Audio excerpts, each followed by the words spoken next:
Good morning everybody.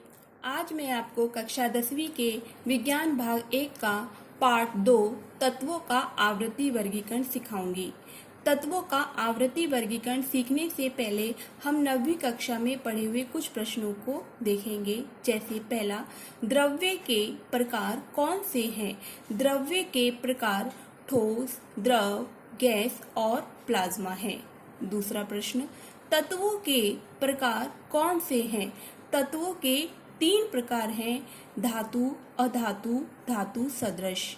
तीसरा, द्रव्य के सूक्ष्म से सूक्ष्म कण को क्या कहते हैं? द्रव्य के सूक्ष्म से सूक्ष्म कण को परमाणु कहते हैं। चौथा प्रश्न, तत्व तथा यौगिक इनके अणुओं में क्या अंतर है? उसमें सबसे पहले हम तत्व देखेंगे।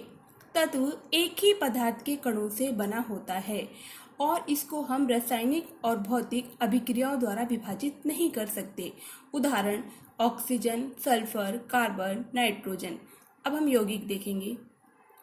2 या 2 से अधिक पदार्थ से बने पदार्थ को यौगिक कहते हैं और इनका हम रासायनिक अभिक्रियाओं के द्वारा विभाजन कर सकते हैं। उदाहरण, सोडियम क्लोराइड।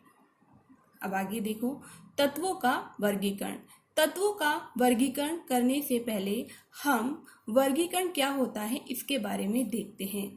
विद्यार्थियों, जब हम डीमार्ट में जाते हैं तो हम देखते हैं डीमार्ट के पहले मंजिले पर खाने पीने की वस्तुएं, दूसरे मंजिले पर कपड़े और तीसरे मंजिले पर बर्तन का विभाजन इस तरीके से किया होता है क्योंकि जब कोई ग्राहक वहां जाए तो उन वस्तुओं को वो आसानी से खरीद सके। इसे ही हम वर्गीकरण कहते हैं। उसी प्रकार से हम पौधों के रंग, आकार, रूप के द्वारा भी उनका वर्गीकरण कर सकते हैं। सन 1800 ईस्वी में वैज्ञानिकों ने तत्वों की खोज करनी शुरुआत कर दी। तत्वों की खोज उन्होंने तत्वों के भौतिक तथा रासायनिक गुणधर्मों के आधार पर की। कालांतर के पश्चात जब तत्वों की अधिक जानकारी प्राप्त होने लगी तब उनको संग्रह करना मुश्किल हो गया। तब वैज्ञानिकों ने उनका वर्गीकरण भिन्न भिन्न पद्धतियों खोजने का प्रयत्न किया। उसमें सबसे पहले जो वैज्ञानिक थे वो थे डॉबेराइनर। डॉबेराइनर का परिचय देखते हैं। सन 1817 ईस्वी में डॉबेराइनर जर्मन वैज्ञानिकों ने तत्वों के गुणधर्म तथा उनके परमाणु द्रव्यमानों में संबंध होने की पुष्टि की। अब डॉबेराइनर को हम त्रिक नियम कहते हैं। त्रिक नियम क्यों कहते हैं? इस नियम को देखो, समान गुणधर्म वाले प्रत्येक 3 तत्वों के समूह बनाकर उन्हें त्रिक नाम दिया गया। एक त्रिक में 3 तत्वों को उनके परमाणु द्रव्यमानों के आरोही मतलब बढ़ते क्रम में इस प्रकार व्यवस्थित किया कि मध्य तत्व का परमाणु द्रव्यमान उस त्रिक के अन्य 2 तत्वों के परमाणु द्रव्यमान के लगभग औसत के बराबर होता है। ये डॉबेराइनर का त्रिक नियम है। अब हम डॉबेराइनर के त्रिक नियम को डॉबेराइनर के सारणी के द्वारा समझेंगे। जैसे ऊपर आपको अनुक्रमांक दिया है, त्रिक लिखा है। त्रिक के नीचे उन्होंने लिथियम, सोडियम, पोटेशियम ऐसे 3 तत्व लिए हैं क्योंकि ये 3 तत्व जो हैं समान गुणधर्म वाले हैं और समान गुणधर्म होने के कारण उन्होंने लिथियम के नीचे लिथियम का परमाणु द्रव्यमान 6.9 लिखा है, सोडियम के नीचे सोडियम का परमाणु द्रव्यमान 23 लिखा है और पोटेशियम के नीचे पोटेशियम का परमाणु द्रव्यमान 39.1 लिखा है।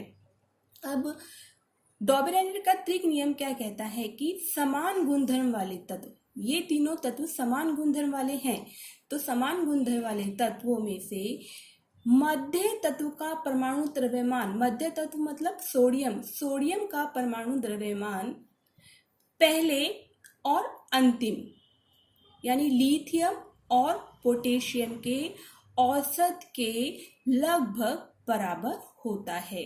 जब इन्होंने लिथियम और पोटेशियम का औसत निकाला, दोनों को जोड़कर 2 से भाग किया तो उसका उत्तर 23 आया, जो कि सोडियम के द्रव्यमान के लगभग बराबर है।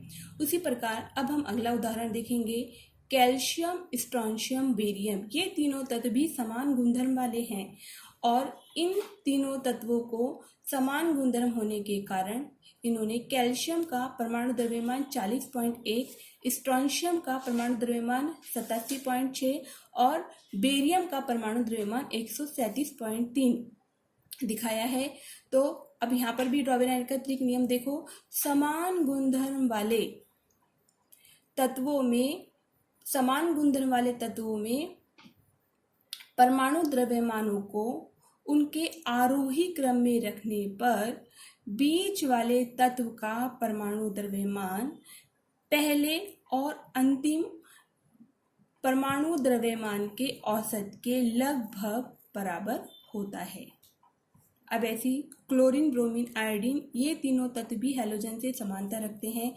तो समानता रखने पर क्लोरीन का परमाणु द्रव्यमान 35.5, ब्रोमीन का परमाणु द्रव्यमान 79.9, आयोडीन का परमाणु द्रव्यमान 126.9।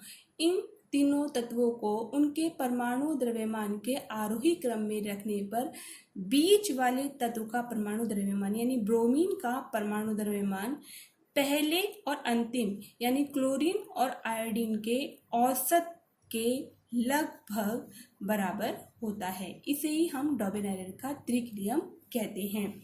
अब यहाँ पर कुछ नीचे डॉबेराइनर के उदाहरण दिए हैं, जैसे सामान्य रासायनिक गुणधर्म वाले तत्वों के समूह दिए गए हैं, उनमें से डॉबेराइनर के त्रिक नियम पहचानिए।